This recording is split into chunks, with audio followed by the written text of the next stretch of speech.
Hey YouTube, Freedom Voice here. Want to start another video series. This is going to be like a three-part series entitled What's Wrong with Fusion Centers.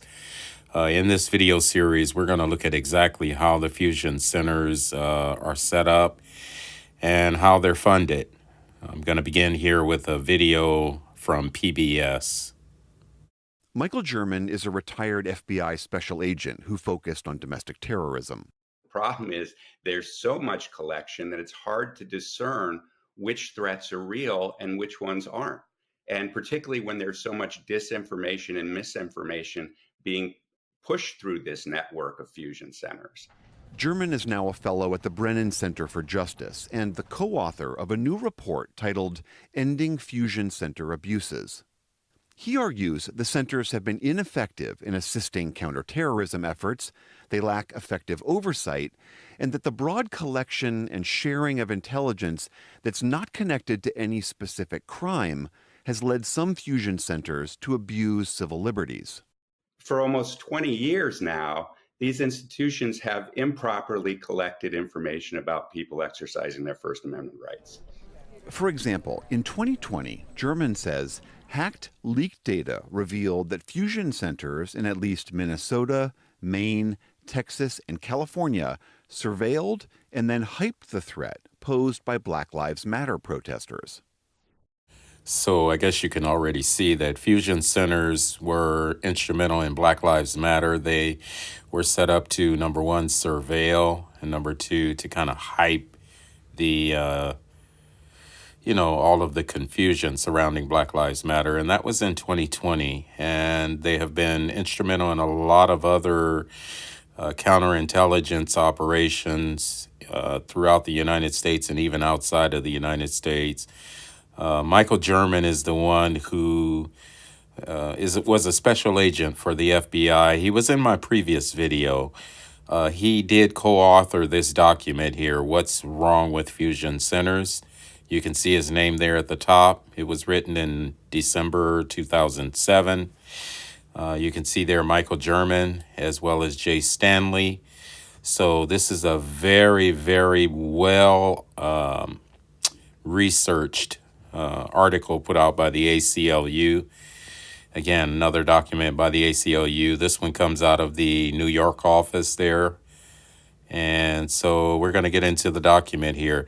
First off, I want to show sort of a map here of all the fusion centers in every state. You can see in the teal green colors the teal green color represents states that are already set up with fusion centers. You can see the blue are the states that are sort of have a fusion center under development, and then the gray represent the states that do not have a fusion center. Now, in the introduction in this document, it says here, the origin of fusion centers, federal government encouragement of fusion centers, a dark history of abuse of secret intelligence activity, fusion centers today. Now, I'm going to go through this and just kind of jump around, but I want to get to the dark history part. That's very, very important here. The origin of fusion centers. After 9/11, pressure grew for a larger state role in counter-terrorism.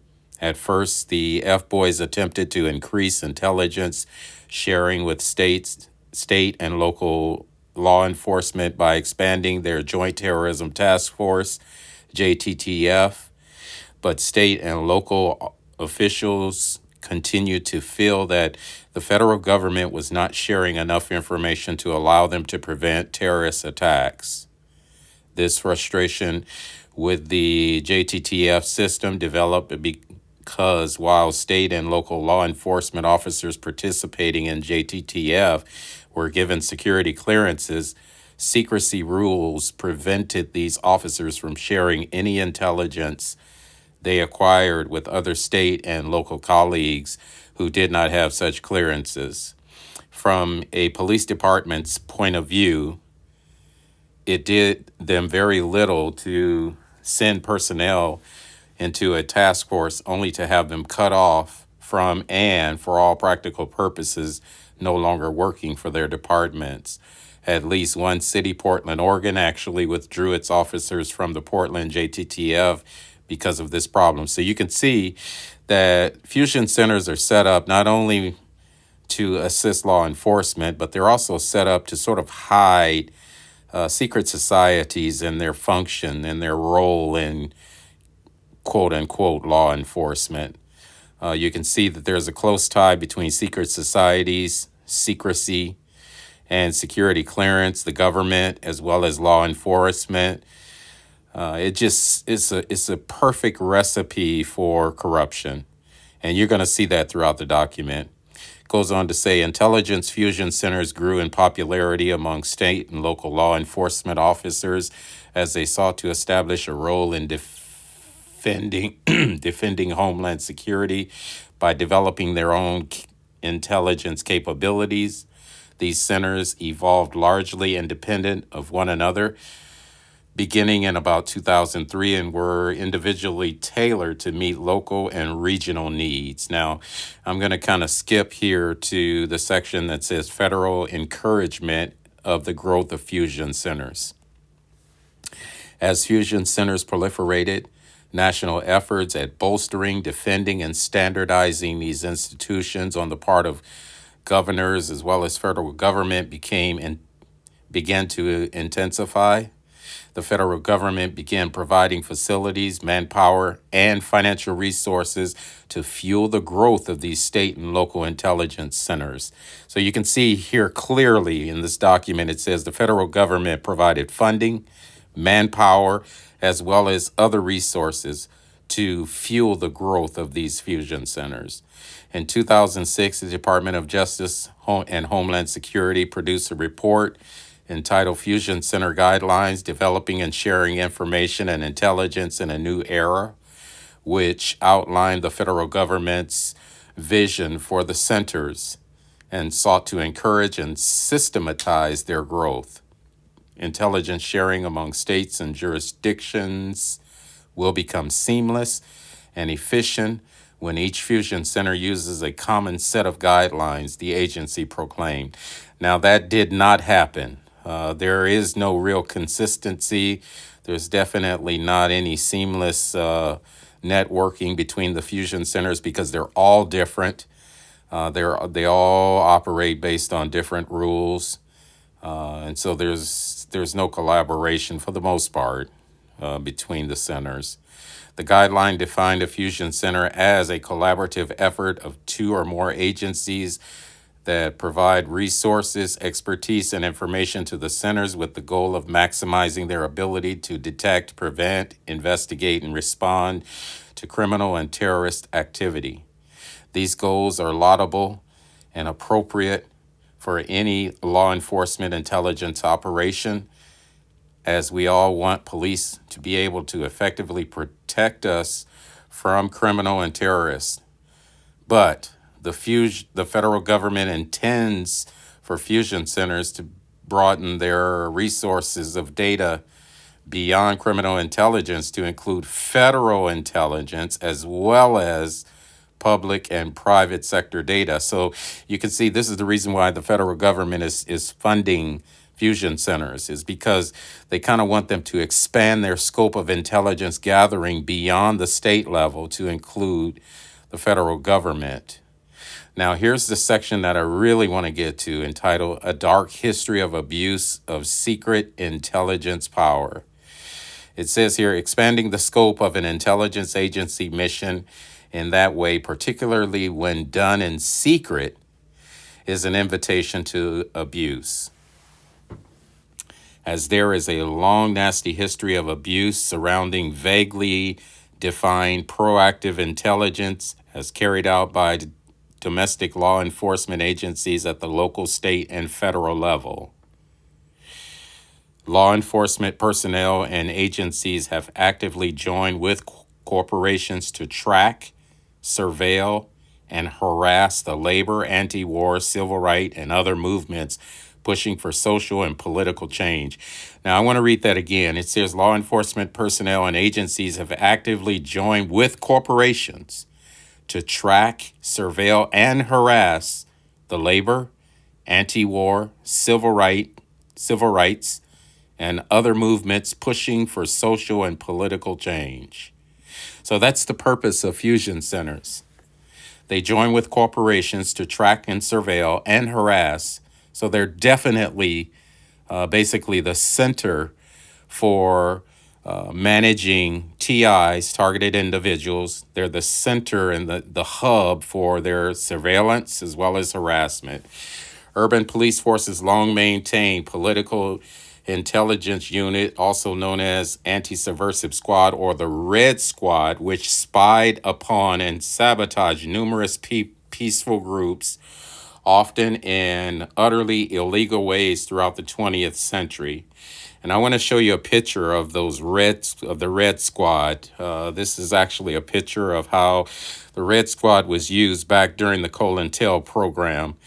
These are actual men who were hired by the police. You can see this one gentleman here with looks like a U.S. Army jacket on. So it was a collaborative effort with police as well as the Army as well as corporations back then. It goes on to say, for its part, the FBI ran a domestic intelligence, counterintelligence program called COINTELPRO that quickly grew from a legitimate effort to protect national security into an effort to suppress political dissidents through illegal activities. Frequent targets were groups that criticized the F-Boys itself. So the COINTEL program was a program that started out with a legitimate purpose of protecting national security, just like fusion centers, just like, the whole targeted program and the non-investigative subjects and whatnot that we've been talking about. And they quickly sort of grew into an organization that sort of repress dissidents and target people. And they targeted innocent people, as we'll see here in a moment. It said frequent targets were groups that criticized the F-Boys. The Senate panel that investigated COINTELPRO, called the Church Committee in the 1970s, found that a combination of factors led law enforcers to become lawbreakers. But the crucial factor was the easy access to damaging personal information as a result of the unrestrained collection of domestic intelligence. And that's exactly what's happening under the the program now, as far as the watch listing program and non-investigative subjects. They seem to have access to data collection through that program, and the fusion centers sort of divvy out and manage that information. If you remember back in the 60s, Martin Luther King was also sort of an enemy of the state. And he was sort of targeted and, I believe, attacked by the police as well as government informants under the COINTEL program.